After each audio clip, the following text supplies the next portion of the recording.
Nous allons étudier le Daf Tzaddik dans Masechet Nedarim. Et nous reprenons quelques lignes à la fin du Daf Petet Amud Bet.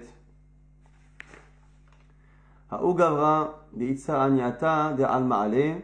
On avait dit qu'il y avait une marloquette entre Rabbi Natan et Chachamim au sujet de la possibilité que le mari avait d'annuler le vœu le jour même de l'écoute si le vœu était conditionné, que la condition n'existait pas. Est-ce que l'on peut annuler un vœu alors que finalement il n'existe pas réellement encore, puisque la condition qui est nécessaire à son existence n'est pas encore réalisée? On a vu que selon Rabbi Natan, non, selon Chachamim, oui. Et la question maintenant se pose par rapport à Atarat et Narim, ce que le Chacham fait pour annuler un vœu rétroactivement. À Ugavra, et Itasa Aniata de Alma Alen, cet homme qui s'est interdit de profiter de tout le monde. Il n'a si viteta, kilo tanina ilcheta. Si il a mis une condition, qu'il s'interdit de profiter de toute la terre, si il se marie avant d'avoir étudié réellement comme il faut. On dit que c'est la Mishnah, d'avoir étudié toute la Mishnah. Ra'it begapa betuvlia. Il est parti courir avec son bâton, en gros il est parti étudier, quoi. Il a fait les efforts pour étudier. Velo imtsi limitna, il n'a pas réussi à étudier comme il voulait. Ata Ravacha Baravuna Veshapche, et Ravacha Baravuna est venu, il l'a trompé. Et il lui a fait croire que malgré tout, il pouvait épouser une femme. Donc il a épousé une femme. Et à ce moment-là, donc le vœu a pris effet. Et Sharketina, et tout de suite, qu'est-ce qu'il a fait? Ravacha, il l'a sali, il a mis la saleté sur ses habits, pour qu'il soit tout de suite dans l'obligation de demander à quelqu'un de l'aider à nettoyer son vêtement, donc d'avoir besoin de quelqu'un d'autre.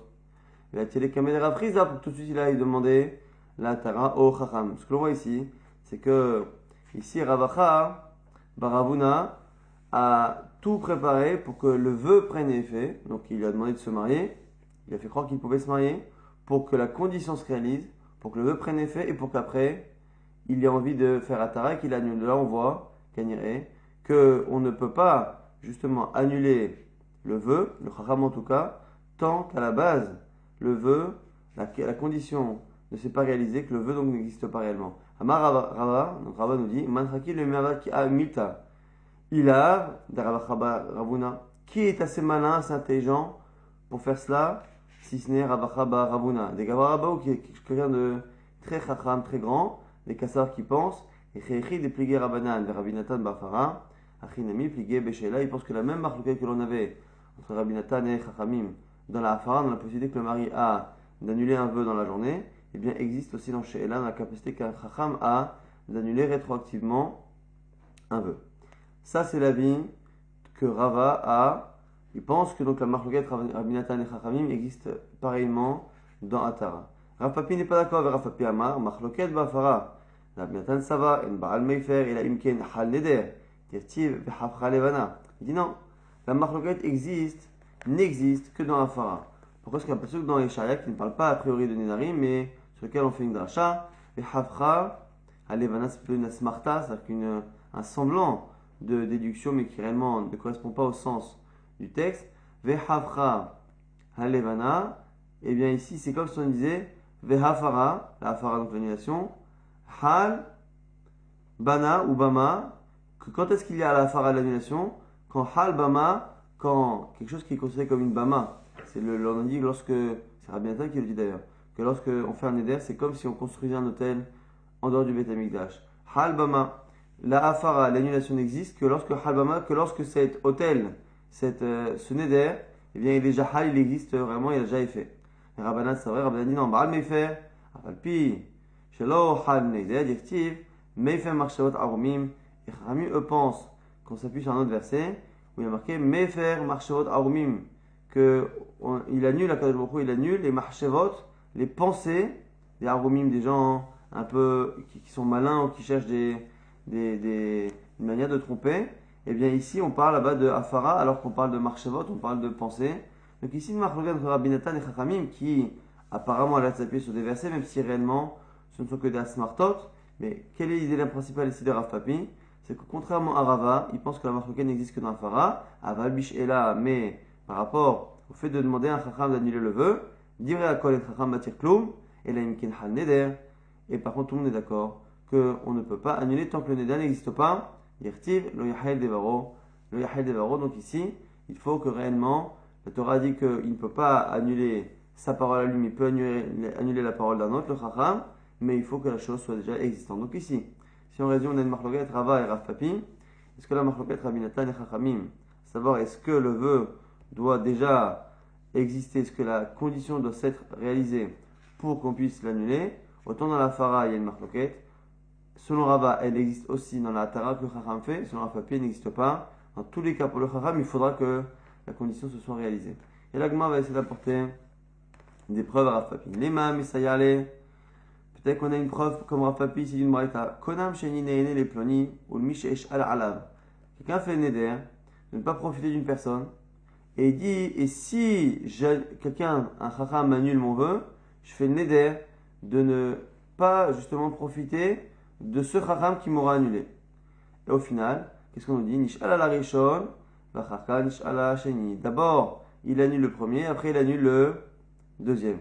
Alors, nous, comme on a compris le premier et le deuxième, le premier, donc, c'est celui où il a dit qu'il allait ne pas profiter d'une personne, et le deuxième, c'est le chacham, le fameux neder par rapport au chacham qui lui aurait annulé. L'agma dit, Yamar nish'al, falpi shelo chala neder. Ibayar l'aynit shel bereisha. Ibayar l'aynit shel bereisha. L'agma dit, si c'est pourquoi on a parlé du premier et deuxième, comme s'il fallait absolument passer par le premier et le deuxième. Ça sous-entend qu'il faut passer par le premier, car c'est en annulant le premier neder que j'ai accompli la condition du second. Parce que le second, c'est si j'annule mon neder, eh bien, je m'interdis de profiter du chacham qui m'a annulé. Et le fait qu'on ait dit premier, deuxième, cela sous-entend qu'il faut d'abord respecter cet ordre et donc que la condition du neder numéro 2 soit réalisée par l'annulation du premier neder. L'agma repousse cette preuve. Ou miyada, i'ai kama, i'ai batra. Et on m'a dit non, mais qui te dit que là-bas il y a premier, deuxième? On a dit 1, 2, mais ça ne veut pas forcément dire que l'on respecte un ordre. Et là, les mamessé allez, autre preuve. Konam sheni nene ploni varini nazelik sheshal ala.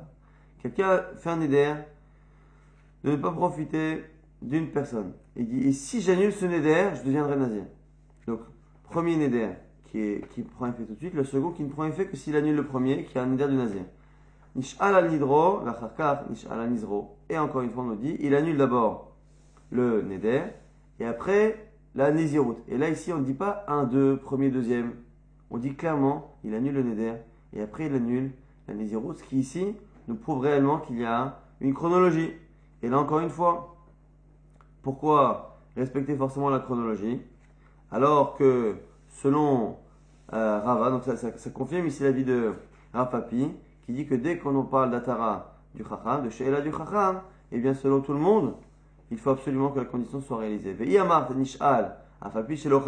si tu voulais dire que non, que l'on peut demander au Chacham alors que le Neder ne prend pas effet, si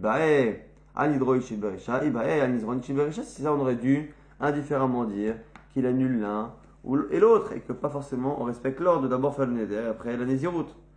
Là, on a dit effectivement, là tu ne peux pas répondre comme tout à l'heure qu'il n'y a pas d'ordre, il y a un ordre, simplement tu peux très bien dire que selon Rava, cette Braïta, c'est Rabbi Natan, elle est de Rabbi Natan. Parce qu'encore une fois, la marquette Rava et Rav Papi, c'est est-ce que, lorsque l'on parle d'Atara du Chacham, eh bien, est-ce que on continue d'avoir la marquette Rabbi Natan et Chachamim, que selon Rabbi Natan, eh bien, il faut que la condition se réalise, et selon Chachamim, non.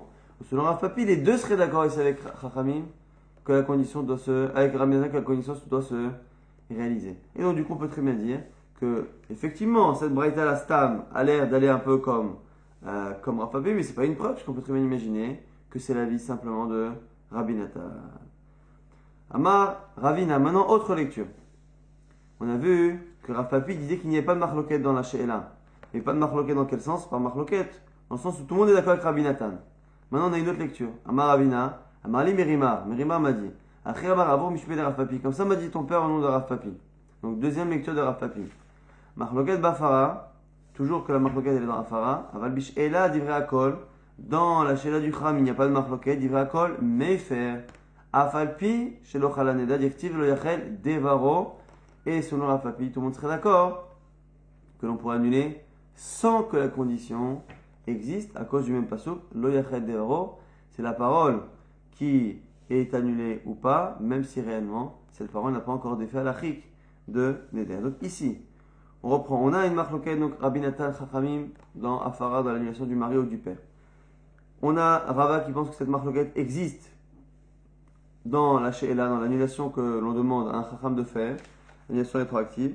Mais Rav Papi n'est pas d'accord. Et dans Rav Papi, on a deux versions. La première version qui dit que selon Rav Papi, dès qu'on demande à un Chacham, tout le monde est d'accord avec Rabbi Nathan qu'il faut que le vœu se réalise, que la condition se réalise pour que l'on puisse annuler.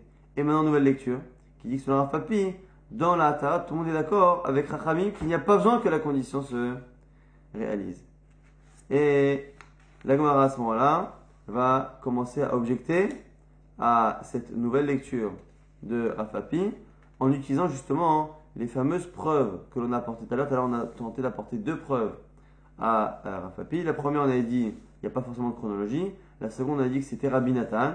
On va apporter les deux preuves maintenant qui vont venir contre cette nouvelle lecture de Rav Papi. Les Mourad et l'Ave Bemar, c'est donc on a pas besoin qu'il y ait un acte. La Gemara dit métivé, objection. Konam shenine nele ploni ou mishnitchal yalav, nitchal la rishon, achar kaf, nitchal la sheni.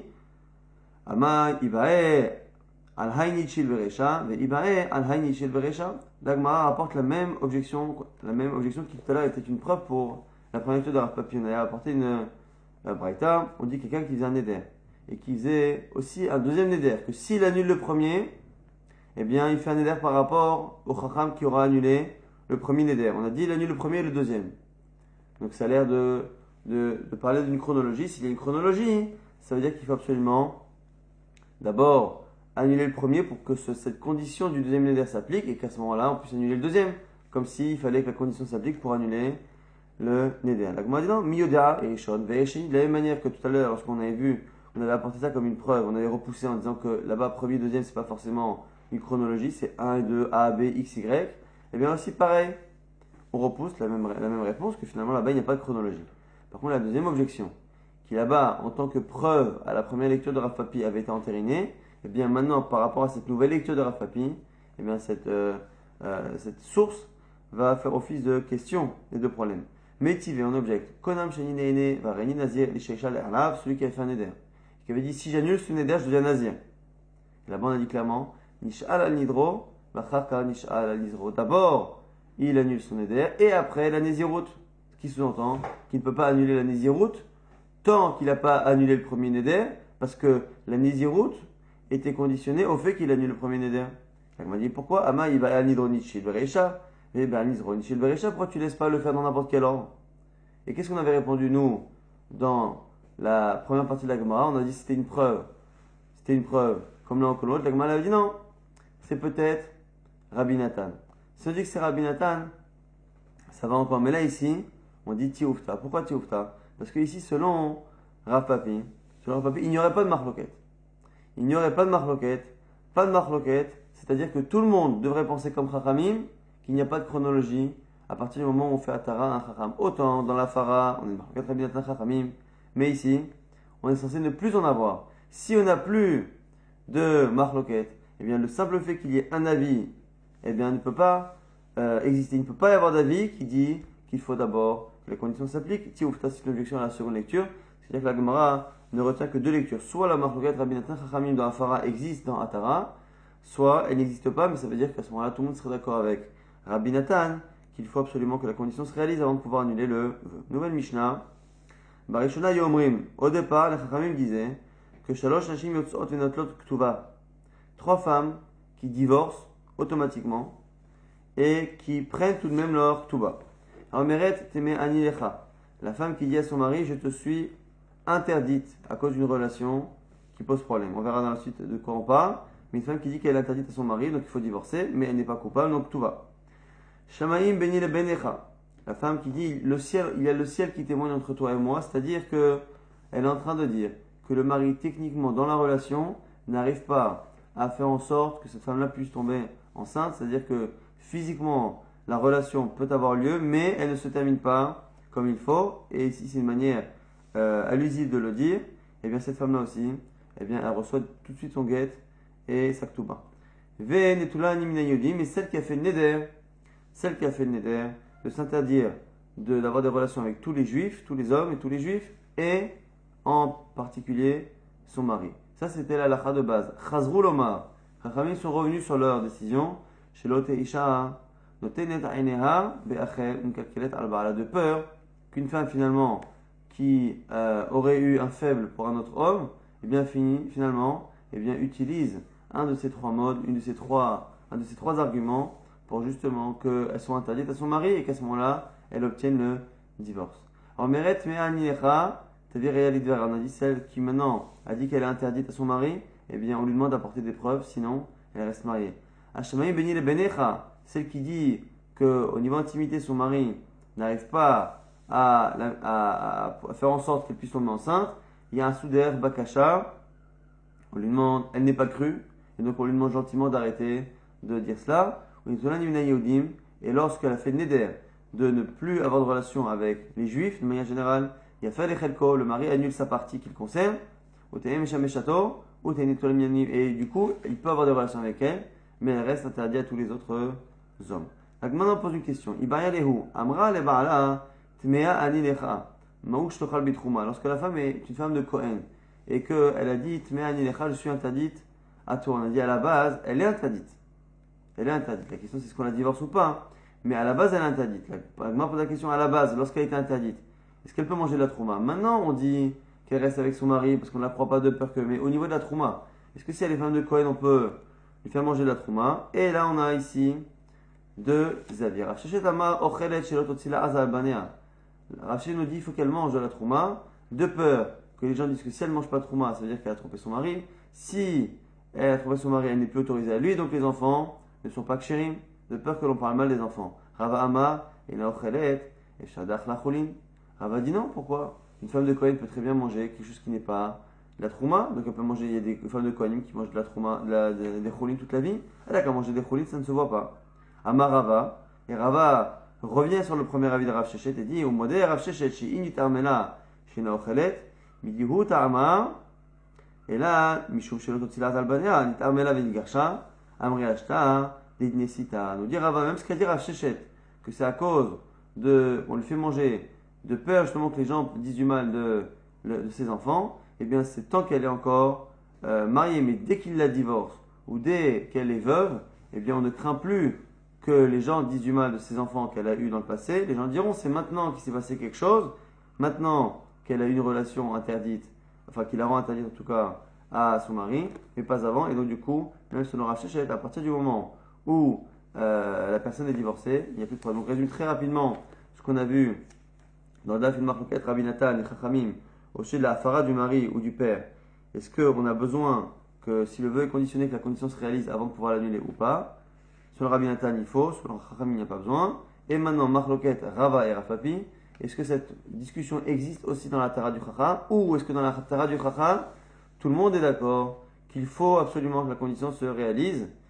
Et c'est la lecture de Rafapi qui est finalement gardée. On avait vu également que finalement, on avait à la base trois types de femmes qui, lorsqu'elles disaient quelque chose, eh bien, étaient crues et que l'on demandait au mari de la divorcer, d'une l'actova. Celle qui disait qu'elle était interdite à son mari, celle qui disait que son mari n'arrivait pas à terminer la relation de telle sorte à ce qu'elle puisse tomber enceinte, et celle qui faisait un état de s'interdire à tous les hommes, dont à son mari. Mais quand les Chachamim ont vu que cela pouvait permettre aux femmes, finalement, de choisir quelqu'un d'autre que leur mari et finalement d'avoir la facilité de divorcer, et bien les Chachamim sont revenus et n'ont pas cru ces femmes. La première qui dit qu'elle est interdite, eh bien on lui demande d'apporter des preuves. La seconde qui dit que son mari dans l'intimité n'arrive pas à faire tout ce qu'il doit faire, et bien à ce moment-là, cette femme-là, on ne la croit pas, on lui demande d'arrêter. Et le dernier, pour le neder, de s'interdire toutes les relations avec tous les hommes, la Chachamim nous dit au mari d'annuler sa partie et de laisser l'autre partie qui ne le concerne pas, de le laisser pour les autres, et à ce moment-là, le neder reste. Et après on a vu une marloquette. Est-ce que, même si finalement on croit la femme, maintenant de peur que les femmes choisissent de divorcer d'elles-mêmes, est-ce qu'au niveau de la trouma, on change la halakha ou pas? Ou est-ce qu'au niveau de la halakha on craint? Selon Rav Sheshet, on craint, on lui donne la trouma, parce que même si on devrait craindre, eh bien on a peur d'autre chose, que ses enfants finalement payent une réputation d'une mère qui n'était pas autorisée à son mari. Et Rava nous dit qu'elle ne mange pas, parce que ici, on a dit que techniquement on devrait la croire, si ce n'est qu'on a peur qu'elle fasse ça pour le divorce, mais ici, ça ne perd rien de lui interdire la trouma, et elle peut manger des choulés, elle peut manger quelque chose qui n'est pas trouma, puisque une femme de Kohen n'est évidemment pas obligée de manger de la trouma.